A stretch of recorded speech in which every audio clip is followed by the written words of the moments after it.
What's up, roadside history fans? Today we're traveling down the lonely road into Chicago, Illinois.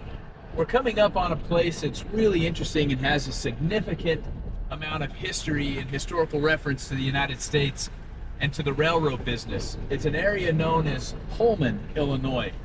It's a place where the Pullman sleeper car would be created and invented. That's the rail car that would be used to carry Abraham Lincoln's body to Springfield, Illinois. Anyway, I'm going to take you inside historic Pullman today. I'm going to show you where the Pullman factory is. I'm going to tell you a little about the history of Pullman, as well as I'm going to take you to the Hotel Florence, and then we're going to talk about the Pullman riots and boycotts of 1893 and what led to them. So stick with me, like and subscribe to my channel, and enjoy this roadside history on historic Pullman, Illinois. I'm here in historic Pullman, Illinois. Pullman was built on 4,000 acres just south of the city of Chicago by about 14 miles. The purpose of this community was it was to be a great industrial city that was clean and pure and provided great atmosphere for employees. A man by the name of George Pullman in 1880 invented the Pullman Palace sleeper car. It was a luxury train car so that people as they traveled could be comfortable. Well, he built a community around here for his workers. It was a community in the 1880s that was, the standard of living was far greater than any standard of living anywhere in the United States. For example, in these homes they had running water, they had steam heat, they had indoor plumbing, so they didn't have to go to outhouses for restrooms. Pullman was truly a revolutionary in what he was trying to create for his community. I'm going to take you inside the community. I'm going to take you to some of the different areas, so stay with me. The area you're looking at now here in Pullman is called Market Square. Pullman built this area as part of the Columbian exhibition exhibit here at the World's Fair that was being held in Hyde Park in 1881. This is an area that would go on to house dignitaries, and it would become really a social center within the community. As you can see, this building has been burnt out, but it's had shops and multiple things in there. In fact, at one point, I believe it was burnt down, or there was a shootout there with one of the mobsters in the 1940s. But anyway, this is the Market Square area of historic Pullman. It's a beautiful area, and it's pretty historic. I believe it was 1881 that Market Square was actually built, and for its time, again, this was an area that was well above the standard of living for the rest of the world, not just the country. The running water, the indoor plumbing was something that was just brand new and evolutionary, and Pullman really worked that way. He felt like if his workers had a great place to live and their standard of living was improved, he would attract the best and brightest skilled workers, which he needed in order to produce his rail car, his Pullman Palace sleeper car, which was above and beyond. You know, Pullman sat in rail cars pretty much his, well, not his whole life, but much of his life. And he was always crammed, and he knew that if we could just improve this in some way and make it better and more comfortable, people would certainly be geared up and feel better about long distance travel across the country. Of course, the railroad had been connected from east to west, and so Pullman knew this would work. And so when he created his car, the notoriety came to help him promote his vehicle more after Lincoln's assassination. But he established this place as the place where his model community would be. And in fact, if you look down the streets here, the homes that are closest to the factory are generally homes of people who were higher up in the company, different executives or skilled labor or whatnot. The further you go down these blocks, down these rows of houses, the smaller the homes get. And eventually some turn into apartments.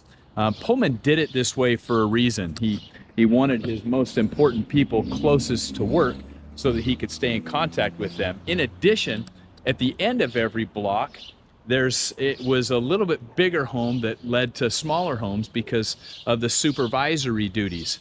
One of the things that was banned in Pullman was alcohol. You could not bring alcohol here. In fact, you couldn't have chickens or pigs or horses. He didn't want a dirty community. He would hire these people. He'd give them a fantastic place to live, and then while they're living here, he would charge them rent. And that would lead to some conflict later, but doing this, he charged them for everything. He charged them for their groceries, which, you know, in his farms they cultivated and raised the crops, and he charged groceries, he charged for rent, anything that you could charge for, the theater, the community center. He charged for all of those things, which would guarantee him a 6% return. In fact, the indoor plumbing would be used to help fertilize the fields that were, you know, 20 blocks south of here, where the crops were being grown, that the people that were living in Pullman would purchase so that they could feed themselves. You know, and the interesting thing about Pullman was he built his community far enough away from the city of Chicago that people just couldn't get on their horse and ride to Chicago and come back. They pretty well had to stay here. It's about 14 miles south of the city.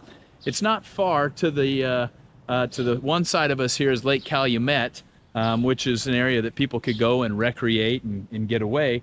But people spent their time here, and he tried to create an atmosphere where that was available to them. In fact, the Hotel Florence I'll take you over to here in a little bit, and I'll take you around. There's a church that was built that wasn't supposed to last. It's made out of green limestone, but the church still stands today, going back, well, it's been about 150 years, and it's still there. It's a green limestone church. Anyway, Pullman was a revolutionary, and the people that lived in this area would help create what he needed. Let me take you over and show you the green church.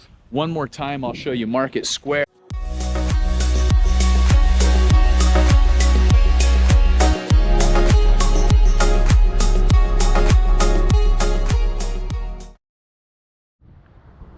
What you're looking at now is a greenstone church. It looks like there's some construction going on to improve the area. As you can see, this is the greenstone church. It's my understanding today is it's the United Methodist Church. In fact, this church is home to one of the most iconic pipe organs in the United States. So if you ever get a chance to come out here, you can't go in right now, obviously, because of the construction that's going on. But Pullman built this church so his people would have a place to worship. Of course, the rent was higher than most people could afford, and so it sat vacant for years. And it wasn't supposed to be a structure that would last forever because of the type of stone that he used. But over the course of time, it's sure held up, and it continues to be an iconic piece of history here in the Pullman area today. You can see again some of the homes on the block. These are larger homes. Again, these larger homes would be your executives and your people who are higher up. And then as you go down the street, the homes get smaller.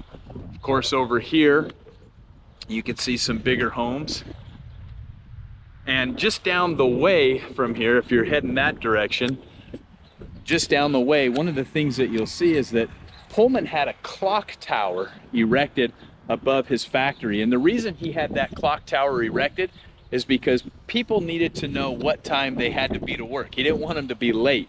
The clock is on all four sides as you come in, and you can check it out. But truly a master planned community for its time. 4,000 acres and just beautiful, beautiful homes and surroundings and green space for the people who lived here. I'm here on the deck of the historic Hotel Florence in Pullman, Illinois.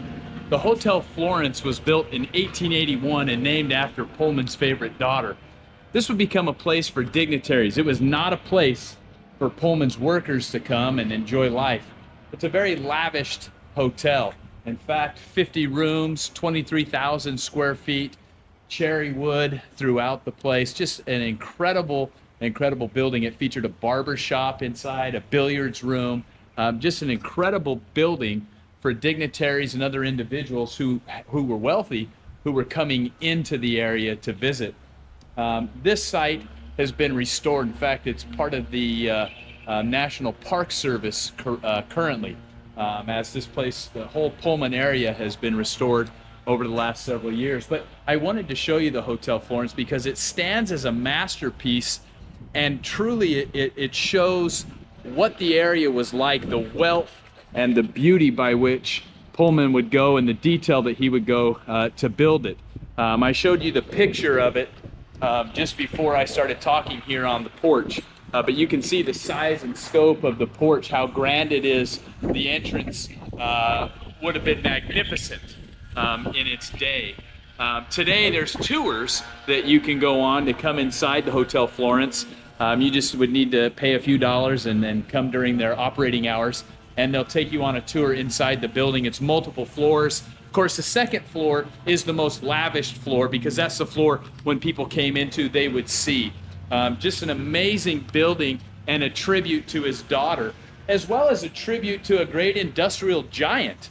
I mean, here's a man who, during this time of industrialization, had an idea how to improve something, and oftentimes in American history, it's not the inventor that becomes incredibly wealthy, it's the person who improves on the invention. Rail cars were already around, but George Pullman knew how to make them better. And by making them better, increasing the technology, making them quieter and smoother and more luxurious and comfortable on the inside, his business would boom. There were problems with his business. I mentioned already to you that Pullman would charge his employees rent. Not only did he charge them rent, he charged them for food and every other living condition out here. He believed that people should have to work for what they have because he was a product of that. Anyway, make a long story short, in 1893, there was a panic that hit the United States. Several railroad companies had gone bankrupt. Economically, things were getting more challenging, and Pullman was forced to lay off about a third of his workforce. And when he laid off a third of his workforce, that left those people, unemployed, but he also slashed the wages to the remaining workers. When he slashed these wages by 25%, and then he did not reduce the cost for rent, this caused some real issues. A delegation of people went to speak with him about changing some of this policy, but he would hear none of it. In fact, those people would show up the next day to work and end up fired. As a result, as tensions continued to mount, there became a strike on the Pullman Palace Car Company, and the employees walked off the job.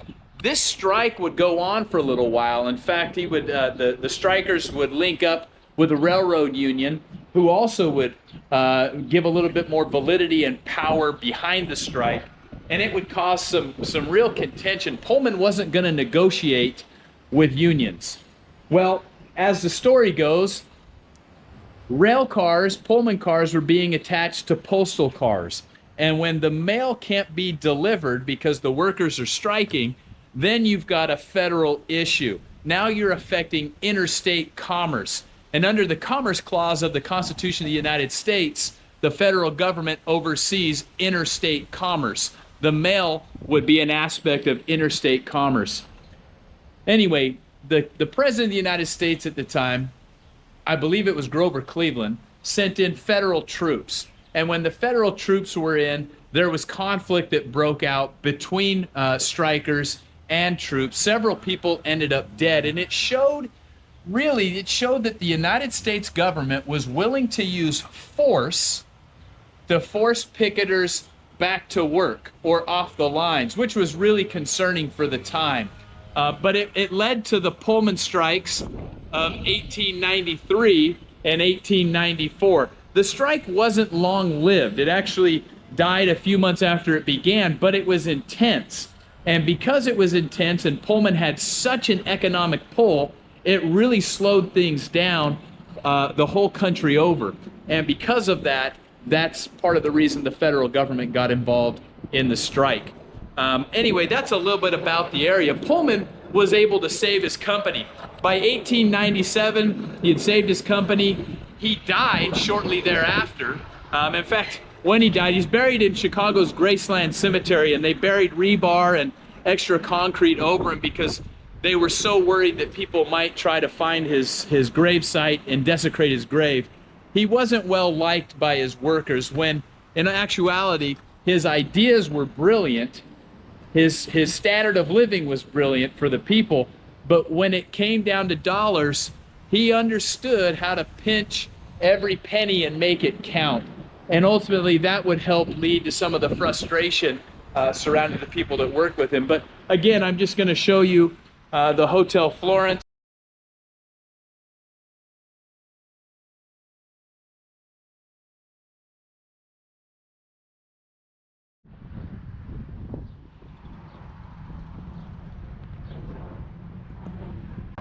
Behind me, the area that you're looking at is the factory where the Pullman sleeper car was built. We just came through the main gate where the employees would come in every day as they would come down their streets, as you can see, into work.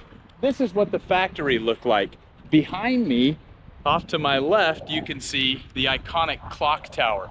The clock tower was actually restored a few years ago. Let me take my sunglasses off, sorry.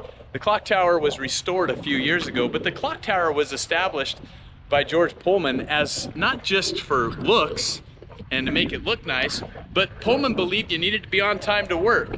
So establishing a clock tower with the clock on all four sides left employees little excuse if they were late to work. Pullman expected you to be on time. He expected you to be professional, and that clock tower helped maintain that. I hope you've enjoyed learning a little bit about historic Pullman today. If you haven't already liked and subscribed to my channel, please do so. And hope you get out here to Pullman and you're able to enjoy the history of this area. Till next time, have a safe road trip.